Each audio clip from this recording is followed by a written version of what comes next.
Hey there, Dangos 2 here. Today's video is about stripping all the bearings out from this Johnson 30 horsepower lower unit and is proudly sponsored by MarineEngine.com.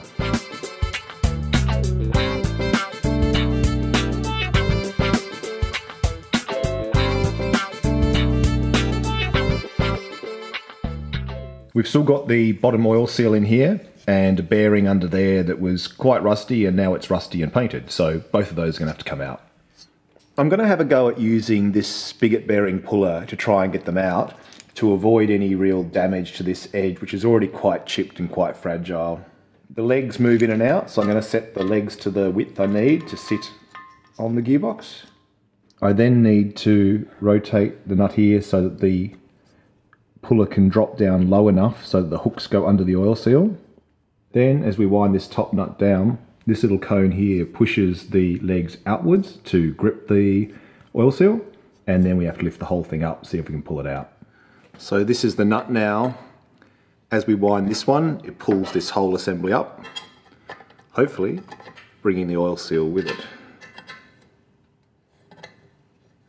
So it was coming out, but I've reached the limit of travel, so I might have to put some blocks under these little legs to get it up higher.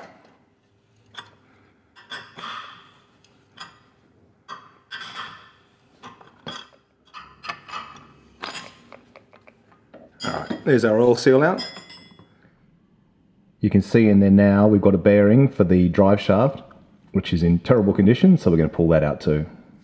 Just going to tighten these legs up to reduce the flopping around.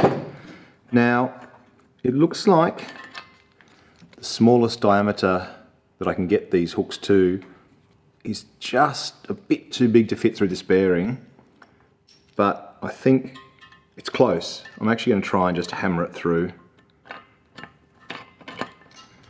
Given the bearings going in the bin, I can't see any harm in giving that a try.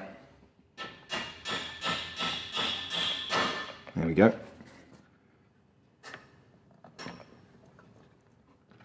Okay, cone down, brings the jaws out. We'll see if we can get this bearing out.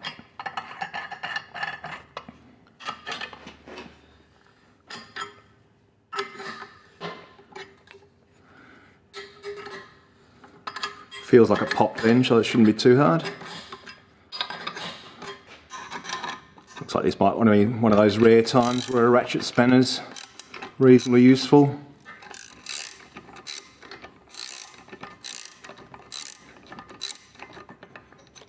Okay. There we go. One very dodgy drive shaft bearing. This is the replacement bearing that I got from MarineEngine.com, and you can see here the bearing itself is inside a housing. What I'll do now is press the bearing out from the little carrier and we'll put the new one in. Alright, we don't need the bed for the press so low, so we'll lift this up a bit.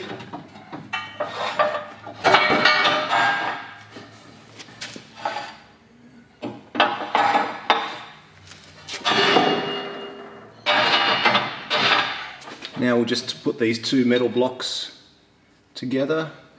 We need the blocks far enough apart so that they clear the bearing itself, but close enough together so the housing can rest on them. Looks like with this bearing, a 16mm socket's the right size. I'm just putting a little bit of solid bar on top of the socket so I don't have to move the ram too far.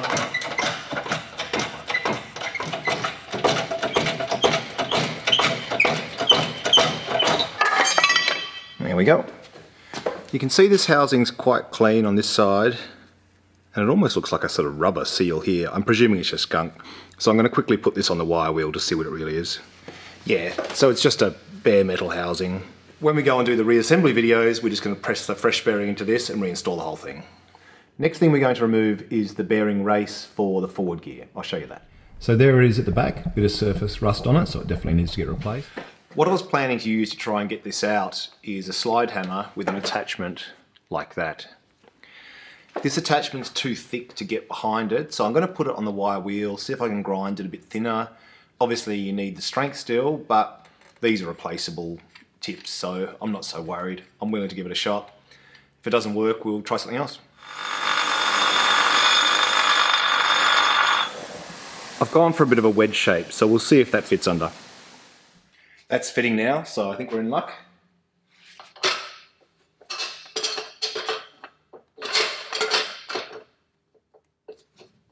It's not a great edge, but we'll see how we go. That wasn't hard. I love it when things are that easy. It gives the illusion I know what I'm doing. So you can hopefully see there, this bearing race is quite rusty. There was water in the gearbox and obviously it's been open for a month. It's not great. I shouldn't have taken so long to get back to this. From losing parts, memories fading about how things came apart. You're always much better off just doing these jobs quickly if you can. All right, next we're going to look at the lower two drive shaft bearings. Hopefully you can see down the bottom there are two more bearings. Now the service manual gives a list of about 5 different custom tools that you assemble to get those out. As far as I can tell though, the procedure is to essentially push them down into the gear case and then pull them out. I'm just going to grab a socket the same size as the bearings, put an extension on and see if I can hammer them both through. Looks like a 19mm socket should do the trick.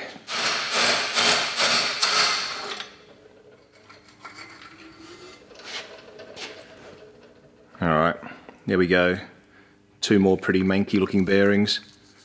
As well as being a bit rusty, I think they've actually got some of the blasting powder from when the paint was stripped off. So we'll definitely need to replace those as well. The real trick's going to be getting the new ones into their correct positions, so if you've ever done that job before, comment with your tips. We're getting close to having everything out now. I think the last thing I need to remove now is the bushing for the shift linkage. This is the shift linkage here, and this is the bushing. There's an O-ring that goes on the inside, one on the outside, and we need to pull this out of the block.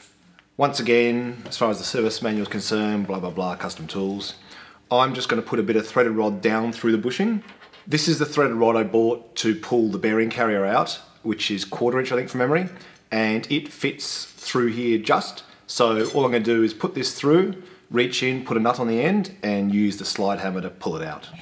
The shift linkage bushing is just in here. So I'm going to put this threaded rod down into that bushing. Now the threaded rod's come right through, I'll put a couple of nuts on the end and then we'll pull it up. It's a little bit tricky to get the nut on the end. What I'm going to do is just use 2 fingers to hold the nut in position and see if I can rotate the rod to get it started. The other thing that's important is that whatever you put on the end of the threaded rod is not bigger than the outer diameter of the bushing, otherwise it won't be able to pull through. I don't have any particularly clever way of attaching the slide hammer to that threaded rod, but what I do have is a pair of vice grips that have an attachment to go onto the slide hammer, so I'm just going to use that. Because the slide hammer itself is a bit heavy, I'm just going to get the right distance on the jaws first. Alright, I think that'll do it.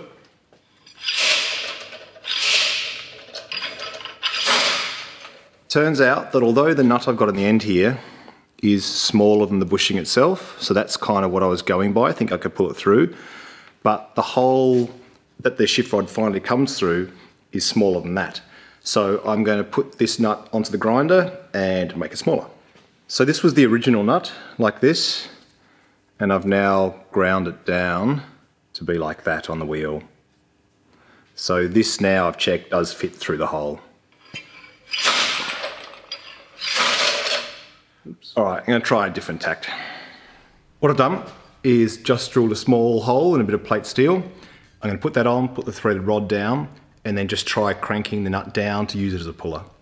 So we're rigged up now, some washers, the nut, the plate. Inside here you can't see, but I've got the rod pulled up as far as I can go with the nut hard against the bushing. So we'll just keep cranking this nut down and see if we can pull it up. Still feeling pretty tight. I'm hoping it's stuck from corrosion and not that that nut on the end's catching on an edge somewhere. What'd that do? Yeah, I think it came up a little bit then. I think we're in luck. So I'll just keep cranking this nut until we got it all the way out.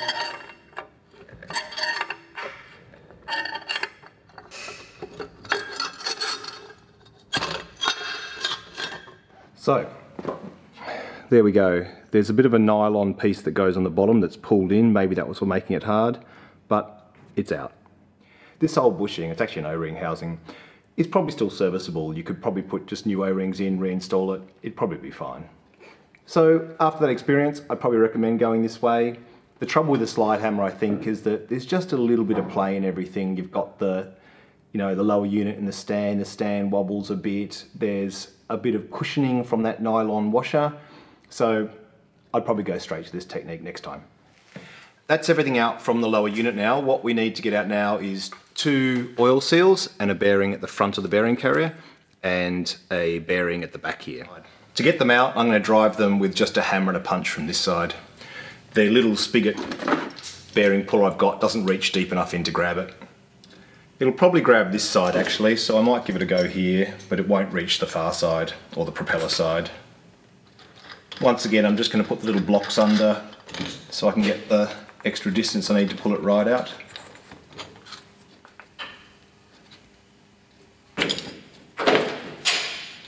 So there we go, one bearing. This is the bearing closest to the dog clutch. I'll try using a socket to drive the other one out from this side through. Because the bearings are the same, I'm going to use this bearing to find the right size socket. Looks like a 17mm socket's going to do the trick. I'm going to use a couple of timber offcuts from the boat strongback, just so that the bearing can come through. Oh, and in case you're wondering, it's perfectly acceptable to hammer on extensions and sockets and things as long as they're yours.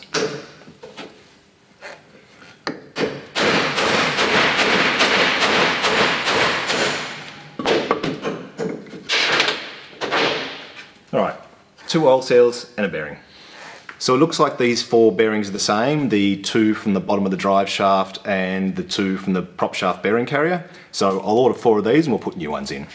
Alright, well that's it for today. We've got everything stripped now, so I'm going to give this a really good clean because I can see a little bit of residue still from when it was sandblasted. So we'll make sure all of that's gone, and then next time we look at this gearbox we'll start putting it back together. Alright, well thanks for watching and I'll catch you then. See ya.